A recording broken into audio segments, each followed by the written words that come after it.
श्री गुरुदेव जी के द्वारा हमें आदेश प्राप्त हुआ। नित्य की भांति हम आज भी अपना ध्यान मां संधि देवी के चरणों में समर्पित करें। भैया लक्ष्मण, बड़भागी है यह मनुष्य का शरीर। बड़े भाग्य से हमें मानव योनि प्राप्त होती है। देवता भी लालायित रहते हैं कि हमें मानव योनि प्राप्त हो। बड़े भाग्य मानुष तन पावा सुर दुर्लभ। देवताओं के लिए यह शरीर दुर्लभ है, पर क्यों? क्या विशेषता है इस शरीर की? क्या यह मानव योनि उस दैव योनि से बढ़कर है? उत्तर मिला हाँ, यह मानव योनि उस दैव योनि से बढ़कर है, क्योंकि दैव योनि में मोक्ष का साधन नहीं और मानव योनि में साधन धाम मोक्ष कर द्वारा।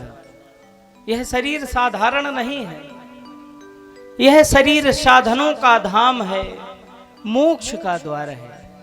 इस शरीर के माध्यम से हम स्वर्ग भी प्राप्त कर सकते हैं, नरक भी प्राप्त कर सकते हैं। कैसे? हमें अपना ध्यान अपने कर्मों की ओर केंद्रित करना पड़ेगा, क्योंकि इस शरीर में प्रधानता है तो केवल कर्म की। हम जैसा कर्म करते हैं हमें फल भी वैसा प्राप्त होता है। शुभ अरु अशुभ कर्म अनुहारी, ईस देई फल हृदय विचारी। सुंदर समय, ऐसे समय को व्यर्थ ना गवाएं, क्योंकि संसार में जिसने समय को नहीं समझा, समय ने उसे नहीं समझा। इसलिए ऐसे समय को हमें व्यर्थ नहीं गंवाना चाहिए, क्योंकि ऐसा समय व्यक्ति के हाथों से निकल जाता है तो फिर पश्चाताप ही शेष रहता है। मन पछताई है, अवसर बीते, अवसर बीत जाएगा, मन पश्चाताप करेगा। इसलिए हमें चलकर अपने मन सुमन मां संधि देवी के चरणों में अर्पित करने हैं। देखो ना लक्ष्मण, आज मां का श्रृंगार कितना सुंदर है। मां संधि देवी का आगमन इस धराधाम में हो रहा है।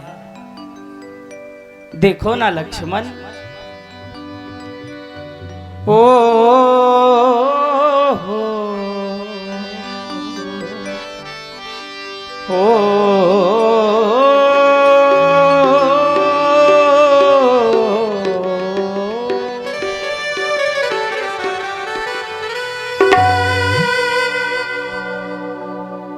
चैतन्य मानव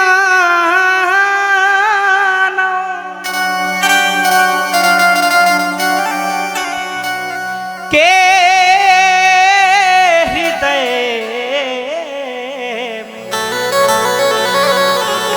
जड़ प्रकृति क्या भाव भरती। चाँद की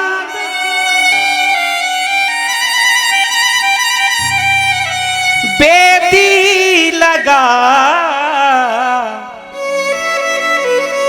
दुल्हन बनी है आज धरती।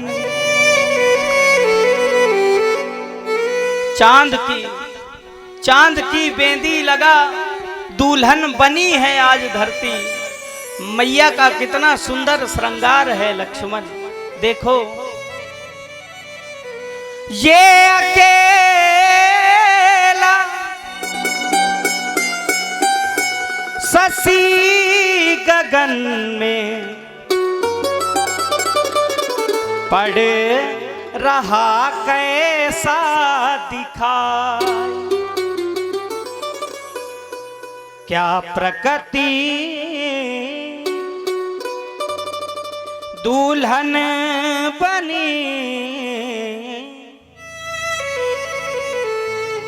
या तारों की बारात आई।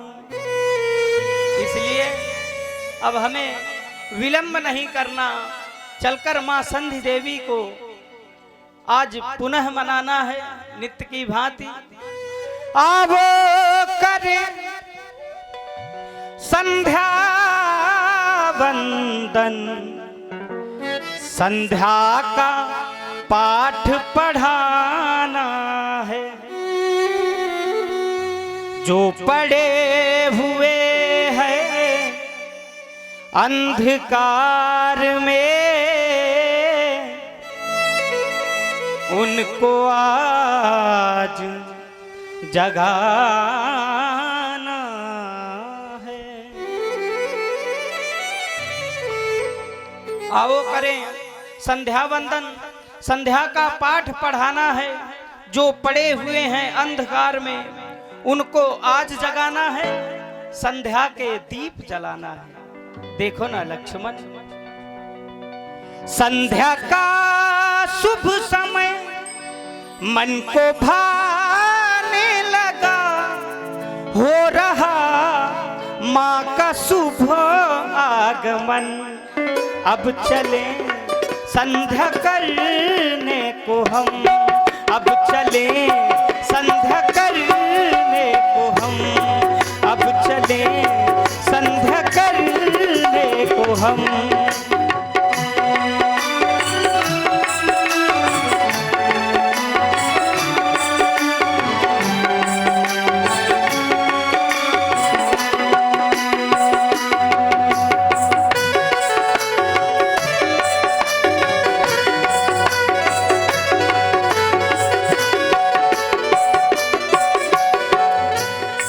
संध्या का शुभ समय मन को भाने लगा, हो रहा माँ का शुभ आगमन। अब चले संध्या करने को हम, अब चले संध्या करने को हम।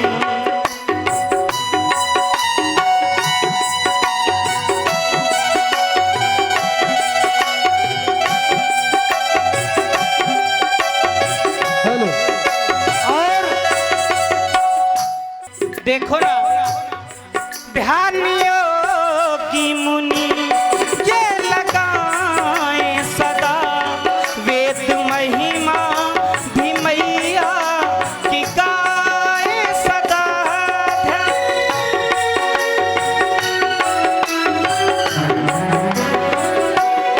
ध्यान योगी मुनि ये लगाए सदा, वेद महिमा मैया की गाए सदा।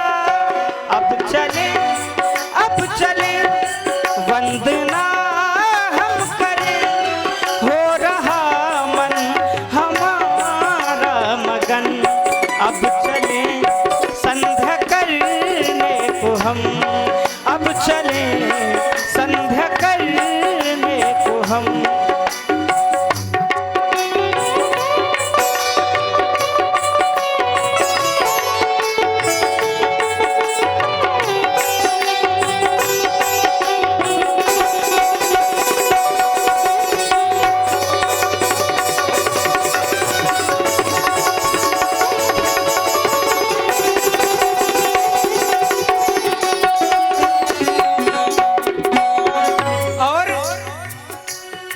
वर्ण तप के लिए बस यही कर्म है, सर्वकालिक हमारा यही धर्म है।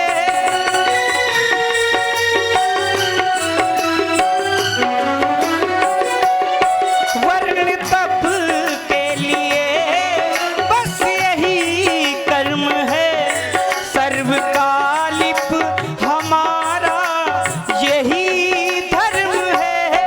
भावना हम करें, भाव उर में भरे, हो रहा मन हमारा मगन।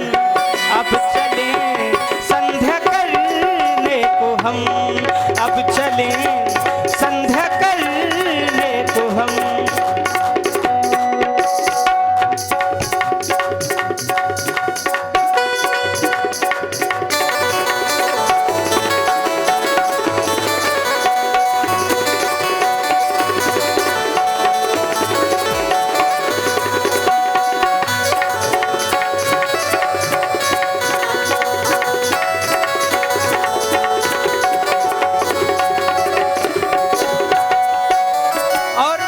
सुंदर समय देखो लक्ष्मण, संध्या समय है आया, मन को बहुत है भाया, अब कर लें संध्या वंदन, गुरुवर ने हमको बताया। संध्या संध्या संध्या संध्या समय है आया, मन को बहुत है भाया, अब कर लें संध्या वंदन, गुरुवर ने हमको बताया। हो अब चल के अपनी माँ को आज मनाएंगे, हाँ श्रद्धा के सुमन वो माँ को आज चढ़ाएंगे, श्रद्धा के सुमन वो माँ को आज चढ़ाएंगे।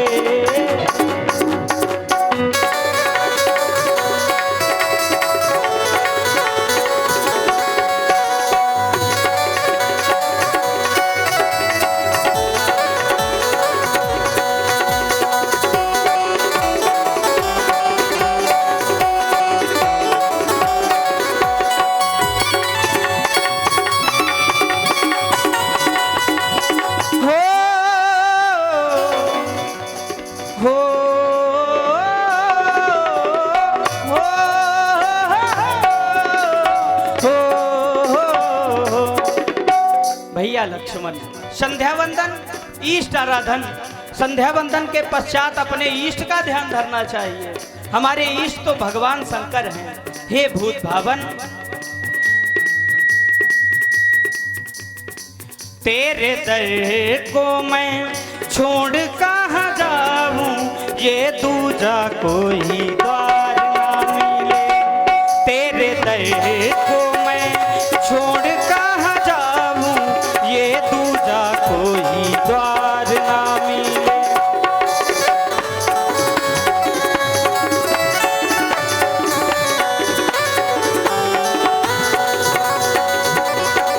अपना दुखड़ा मैं किसको सुनाऊं, अपना दुखड़ा मैं किसको सुनाऊं, ये दूजा कोई द्वार ना मिले।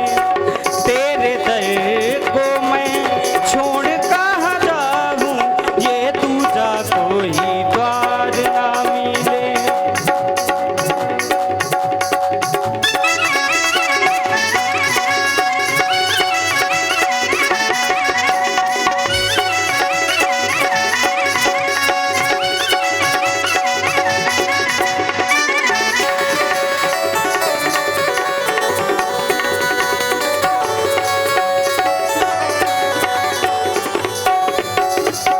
आप तो विश्वास के स्वरूप हैं।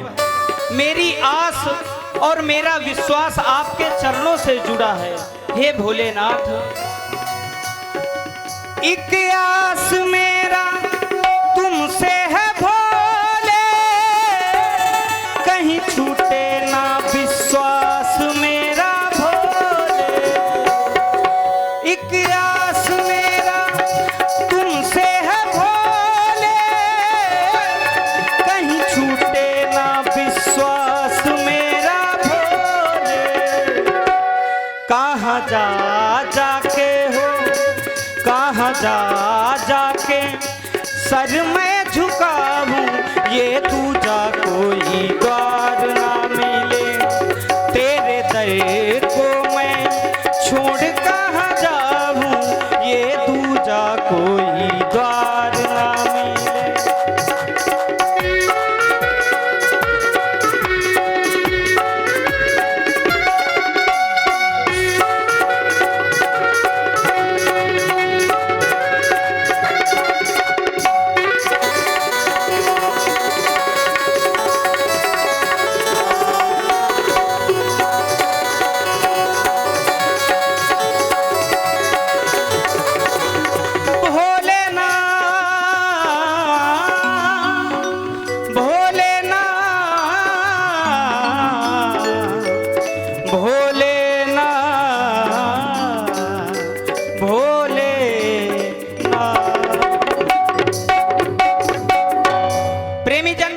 एक बार प्रेम से बोले भूत भवन शंकर भगवान की।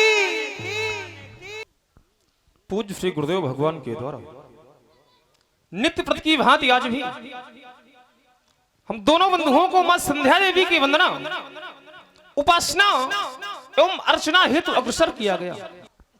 तो पूज्य श्री गुरुदेव की आज्ञा हमें शिरोधार्य है, क्योंकि संसार में व्यक्ति को कितनी भी सुख संपत्ति प्राप्त क्यों ना हो जाए, लेकिन यदि व्यक्ति के जीवन में गुरु कृपा नहीं तो उस व्यक्ति का इस संसार में कल्याण होने वाला नहीं। शास्त्रों ने तो यहां तक कह दिया कि गुरु बिन भवनी थी तरय न कोई, जो विरंज शंकर सम हुई। चाहे वह व्यक्ति ब्रह्मा और शंकर के समान शक्तिशाली क्यों ना हो जाए, लेकिन यदि व्यक्ति के जीवन में गुरु कृपा नहीं तो उस व्यक्ति का इस संसार में कल्याण होने वाला नहीं। बड़ा ही सौभाग्यशाली होता है वह व्यक्ति गुरु चरणों से प्रेम करता है, गुरुदेव भगवान की सेवा करता है। क्योंकि आचार्यों ने कहा जे गुरु पद अंबुज अनुरागी ते लोकौ वेदौ बड़ भागी। लोक और वेद दोनों में बड़ भागी होता है वह व्यक्ति। कौन? जो गुरुदेव भगवान की चरणों की रज को अपने मस्तक से धारण करता है। जे गुरु चरण रेणु शिर धरही ते जन सकल विभव बस करही। ऐसे श्री गुरुदेव भगवान की महिमा है।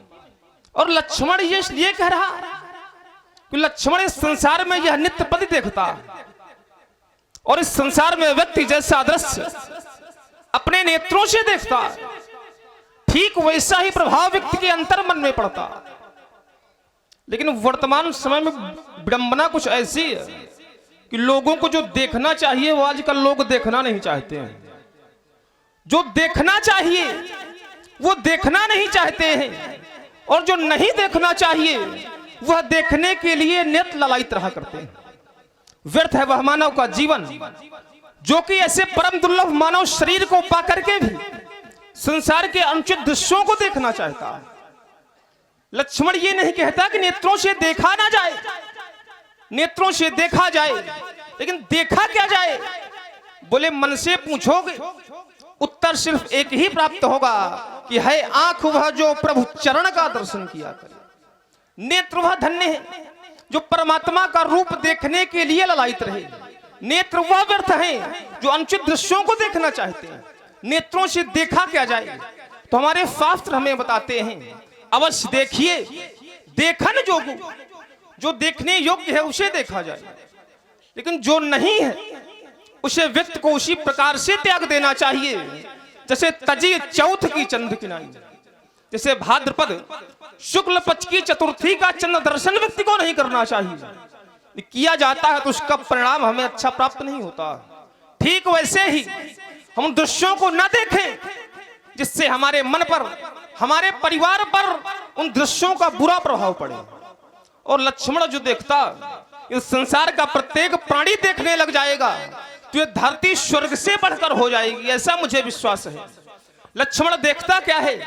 प्रातः काल उठिकै रघुनाथा मात पिता गुरु न वही माता। जिस समय सवेरा होता है बड़े भैया उठ करके माता पिता और गुरुजनों का सम्मान करते हैं। क्यों ना करें? क्योंकि हमारा जन्म ही ऐसे देश पर हुआ है जिस देश को भी माता कहा जाता है।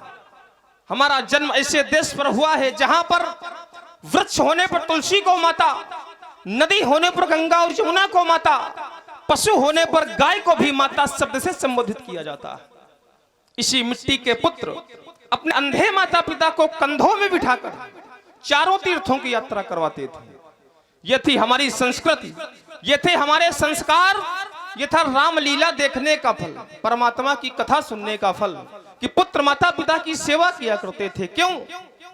क्योंकि माँ के लिए तो हमारे कवियों ने कह दिया कि माँ की दुआ कभी खाली नहीं जाती, माँ की दुआ कभी खाली नहीं जाती, और यह बात उस परमात्मा से भी टाली नहीं जाती।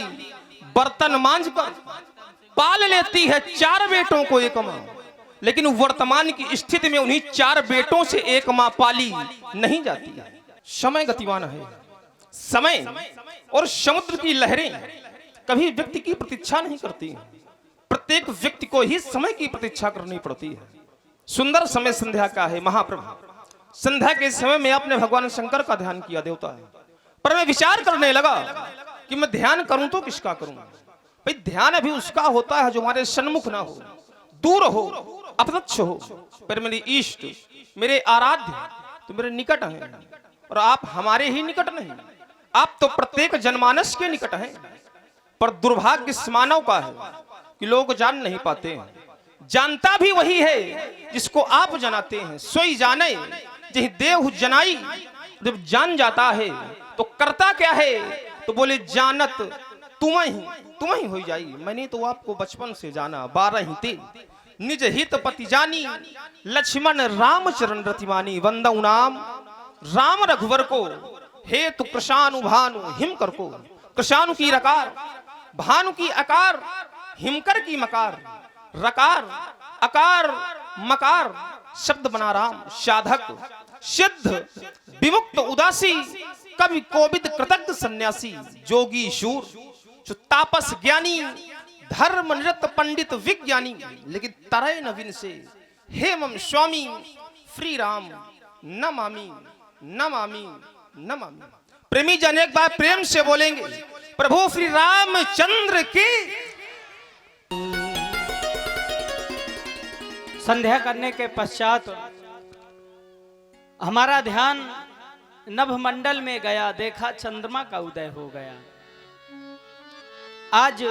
आज बड़ी विषमता है, क्योंकि आज चंद्रमा साधारण नहीं, आज चंद्रमा बड़ा ही शोभायमान सुशोभित हो रहा है। हे तू जाना, तो मानो यह चंद्रमा चमकते हुए हमसे यह कहलवाना चाहता है, कह दो राम मैं सीता से अधिक सुंदर हूं। जब मैं विचार करता हूं तो बड़ी विषमता समझ में आती है, क्योंकि इसमें अवगुण बहुतेरे हैं, एक नहीं।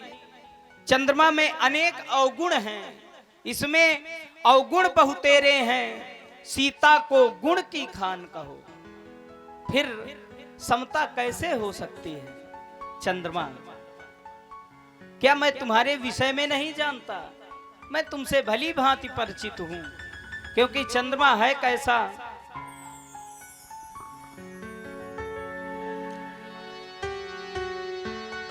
चंद्रमा है कैसा, तो इसका जन्म खारे समुद्र से हुआ।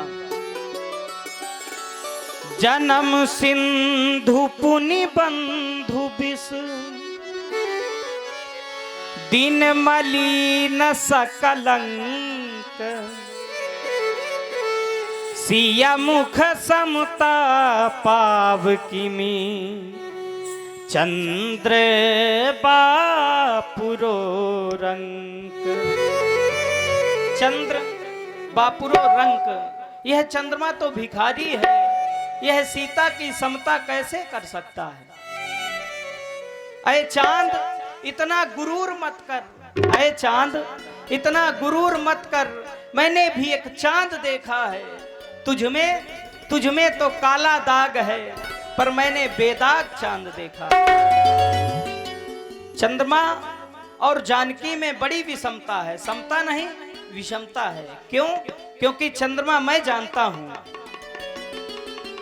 क्या मैं जानता नहीं हूं चंदा तेरी कहानी, कैसे करेगा समता सिया रूप की हैरानी। क्या मैं जानता नहीं हूँ, नहीं हूँ, क्या मैं जानता नहीं हूँ चंदा तेरी कहानी, कैसे करेगा समता सिया रूप की हैरानी। क्या मैं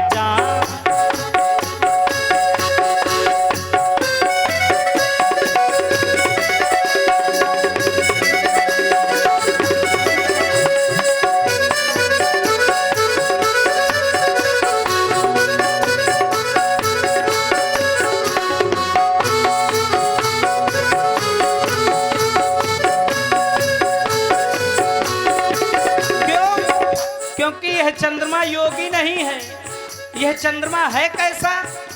योगी नहीं तू भोग भोगी, क्षय रोग का तू रोगी, प्रतिवेदना का दाता, कैसे कहूँ वियोगी।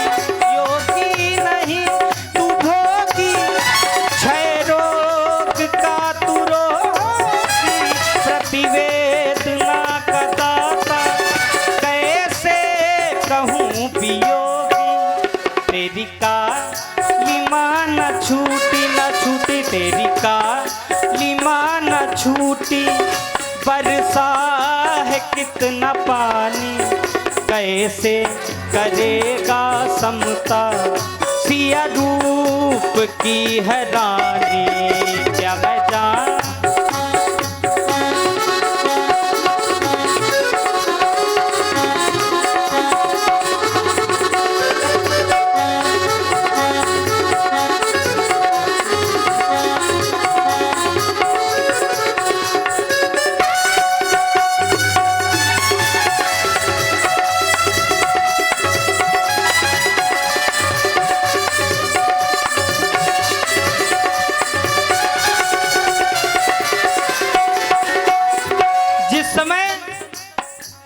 हवा का झोंका आता है हर वृक्ष पर लगता है, आघात आंधियों के हर वृक्ष पर लगे हैं, आघात आंधियों के हर वृक्ष पर लगे हैं, लेकिन जिनकी जड़ें मजबूत हैं वो आज भी खड़े हैं। ऐ चांद मत समझना मैं हूँ तेरा दीवाना, इतना सरल नहीं है संयम मेरा ठिकाना। ऐ चांद मत समझना मैं हूँ तेरा दीवाना, इतना सरल नहीं है संयम मेरा ठिकाना। तेरी कालिमा न छूटी न छूटी, तेरी कालिमा न छूटी, बरसा है कितना पानी, कैसे करेगा समता, सिया रूप की है रानी। क्या मैं जानता नहीं हूँ